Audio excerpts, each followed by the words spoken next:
शंखनाद हो गया है चुनावी महासंग्राम का। वक्त आ गया है मतदाता बंधुओं, हम सबको अपने एक एक मताधिकार का सही जगह प्रयोग करने का। जी हाँ, रात नहीं ख्वाब बदलता है, मंजिल नहीं कारवां बदलता है। रात नहीं ख्वाब बदलता है, मंजिल नहीं कारवां बदलता है। जज्बा रखो जीतने का, किस्मत बदले ना बदले पर वक्त जरूर बदलता है। जी हाँ, समय आ गया है हम सबके पाले में। चुनना हमको है, विकास पुरुष को चुनना है। क्षेत्र के उत्थान के लिए अपने क्षेत्र से एक नेक दिल को चुनना है। तो अवधेश प्रसाद योग पुरुष, जी हाँ, विकास पुरुष के रूप में जाने जाते हैं, जिनका चुनाव चिन्ह है, जी हाँ, मोतियों की माला छाप।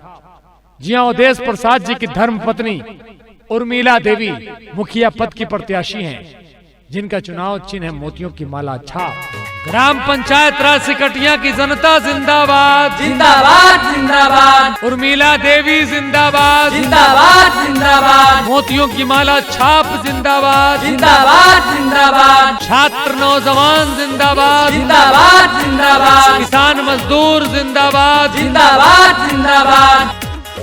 गहुआ के बेटा चाची नेता बनी अहिले, दे दह आशीर्वाद चाची सिरावा झुकहिले। गहुआ के बेटा चाची नेता बनी अहिले, दे दह आशीर्वाद चाची सिरावा झुकहिले। ए तने बसारा धाय चाची पुराइए दे तू हो, ए चाची हो। उर्मिला देवी के मुखिया बनाइए दे तू हो, ए चाची हो।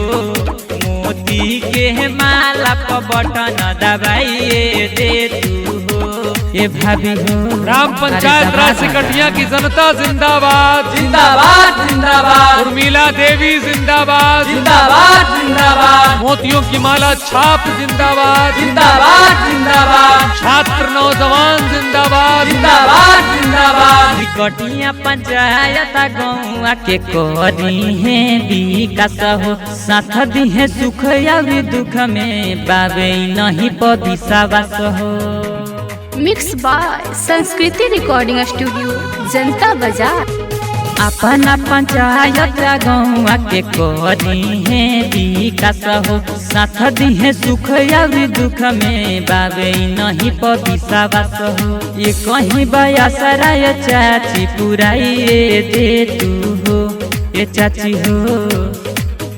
अवधेश भैया के विजयी बनाइए दे तू हो, ये चाची हो। मोती के माला पर बटन दबाइए दे तू हो, ये भाभी हो। अरे दबा दो ना।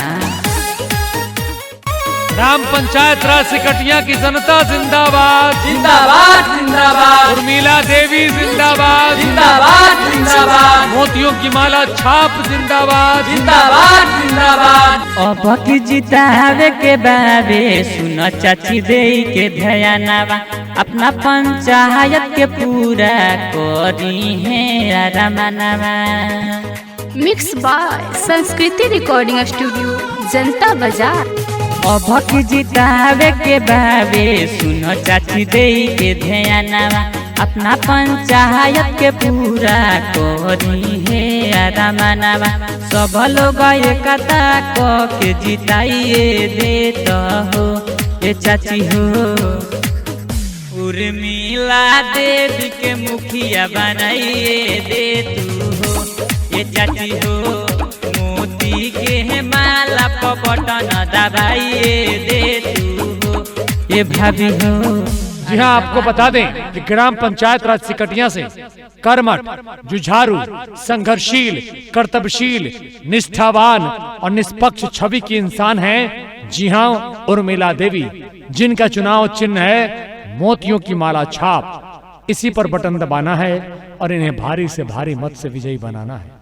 तो आइए हम सब अपनी चट्टानी एकता दिखाएं और एकता और अखंडता का परिचय दें, एकजुटता का परिचय दें। अपने पंचायत के उत्थान और विकास के लिए उर्मिला देवी को चुने और इनके चुनाव चिन्ह मोतियों की माला छाप पर बटन दबाकर इन्हें भारी से भारी मत से विजयी बनाएं।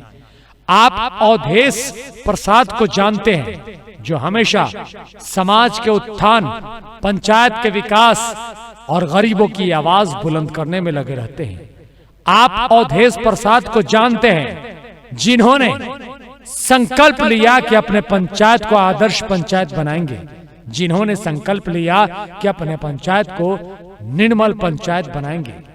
इन्होंने संकल्प लिया कि अपने क्षेत्र के उत्थान और विकास के लिए क्षेत्र को आगे बढ़ाएंगे। तो आइए, अब वक्त आ गया है हम सबको अपने पंचायत के विकास के लिए और विकास की रफ्तार तेज करने के लिए अवधेश प्रसाद का साथ देने का।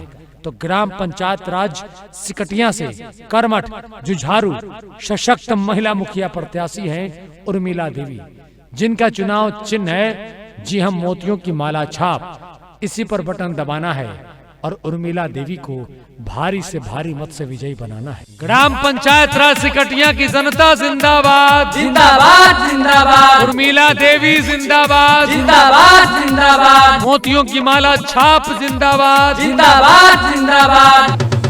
आया है चुनाव, अब सबको बताना है। आया है चुनाव, अब सबको बताना है।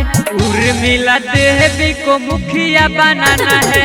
भैया भाभी चाचा चाची सबको बताना है। अवधेश भैया को विजयी बनाना है। मोदी के माला छापे बटन दबाना है। उर्मिला देवी को मुखिया बनाना है। भैया भाभी चाचा चाची सबको बताना है। अवधेश भैया को विजयी बनाना है। जी हाँ, अगर आप चाहते हैं कि अपने पंचायत का विकास हो, अपने पंचायत का उत्थान हो, तो निश्चित रूप से मोतियों की माला छाप पर बटन दबाइए और इन्हें भारी से भारी मत से विजयी बनाइए। जी हाँ, हम सब का अपना चुनाव चिन्ह है मोतियों की माला छाप। चाचा चाची का चुनाव चिन्ह है मोतियों की माला छाप। भैया भाभी का चुनाव चिन्ह है मोतियों की माला छाप। ग्राम पंचायत राज सिकटिया की तमाम जनता का चुनाव चिन्ह है मोतियों की माला छाप। तो चुनाव के दिन बूथ पर जाना है और मोतियों की माला छाप पर बटन दबाना है और उर्मिला देवी को मुखिया निर्वाचित करना है। बाबू मिक्स बाय संस्कृति रिकॉर्डिंग स्टूडियो, जनता बाजार। दिल में सबको है बसाना जी, अवधेश भैया को जिताना जी। अवधेश भैया को जिताना जी। दिल में सबको है बसाना जी, अवधेश भैया को जिताना जी। गली नाली चौक चौराहा बनवाना है।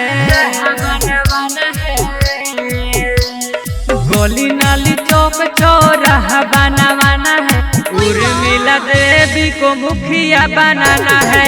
काका काकी दादा दादी सबको बताना है। मोदी के माला छापे बटन दबाना है। क्योंकि इस चुनावी मौसम में बहुत सारे उम्मीदवार आपके घर तक चलकर आएंगे और आपको गुमराह करने का प्रयास करेंगे और आपसे चिकनी चुपड़ी बातें करेंगे, आपसे तमाम तरह के प्रलोभन देंगे। लेकिन सोचना समझना आपको है कि आपको किसको चुनना है। अपने पंचायत का उत्थान विकास कराना है या फिर से आपको 5 साल पछताना है। तो पछताइए मत और अपने क्षेत्र से निस्वार्थ सेवा भावना से सेवा करने वाले व्यक्तित्व को चुनिए। और वो व्यक्तित्व हैं अवधेश प्रसाद और उनकी धर्म पत्नी उर्मिला देवी, जिनका चुनाव चिन्ह है मोतियों की माला छाप, जो कि ईवीएम के 1 नंबर पर है। उसी पर बटन दबाना है और उर्मिला देवी को भारी से भारी मत से विजयी बनाना है। ग्राम पंचायत राज सिकटिया की जनता जिंदाबाद, जिंदाबाद जिंदाबाद। उर्मिला देवी जिंदाबाद, जिंदाबाद जिंदाबाद। मोतियों की माला छाप जिंदाबाद, जिंदाबाद जिंदाबाद। छात्र नौजवान जिंदाबाद, जिंदाबाद जिंदाबाद। किसान मजदूर जिंदाबाद, जिंदाबाद जिंदाबाद। मिक्स बाय संस्कृति रिकॉर्डिंग स्टूडियो, जनता बाजार। पढ़े लिखे समझदार हैं, अवधेश भैया ईमानदार हैं। अवधेश भैया ईमानदार हैं। पढ़े लिखे समझदार हैं, अवधेश भैया ईमानदार हैं। वृद्धा पेंशन इंदिरा आवास से पास कराना है।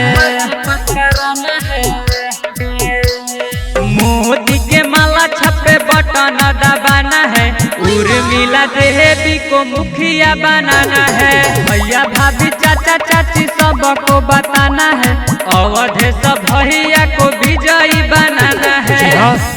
याद कर लीजिए, चट्टानी एकता दिखा दीजिए और मोतियों की माला छाप पर बटन दबा दीजिए और इन्हें मुखिया पद से निर्वाचित कर दीजिए, क्योंकि इनका चुनाव चिन्ह है मोतियों की माला छाप। अगर आप चाहते हैं कि अपने पंचायत का विकास हो, आप चाहते हैं कि क्षेत्र का उत्थान हो, आप चाहते हैं कि अपने पंचायत में अमन और चैन कायम रहे, तो उर्मिला देवी को चुनिए और इनके चुनाव चिन्ह मोतियों की माला छाप पर बटन दबाइए और इन्हें भारी से भारी मत से विजयी बनाइए।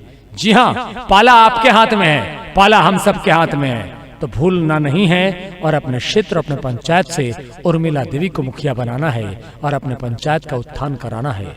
जी हाँ, उर्मिला देवी जिनका चुनाव चिन्ह है मोतियों की माला छाप। ग्राम पंचायत राज सिकटिया की जनता जिंदाबाद जिंदाबाद जिंदाबाद, उर्मिला देवी जिंदाबाद जिंदाबाद जिंदाबाद, मोतियों की माला छाप जिंदाबाद जिंदाबाद जिंदाबाद, छात्र नौजवान जिंदाबाद जिंदाबाद जिंदाबाद, किसान मजदूर जिंदाबाद जिंदाबाद जिंदाबाद। मिक्स बाय संस्कृति रिकॉर्डिंग स्टूडियो जनता बाजार। दिल में सबको है बसाना जी, अवधेश भैया को जिताना जी, अवधेश भैया को जिताना जी। दिल में सबको है बसाना जी, अवधेश भैया को जिताना जी। गली नाली चौक चौराहा बनवाना है, गली नाली चौक चौराहा बनवाना है, उर्मिला देवी को मुखिया बनाना है, काका काकी दादा दादी सबको बताना है, मोदी के माला छापे बटन दबाना